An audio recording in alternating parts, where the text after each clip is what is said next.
From my book, Poems to Mary Helen, all nature bows.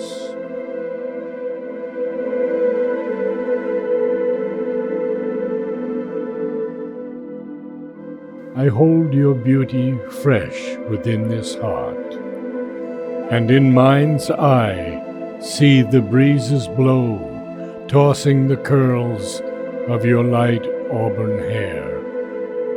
The sunlight, like a sweet caress I know, smiles down upon your countenance so fair, and fitting for the royalty you wear.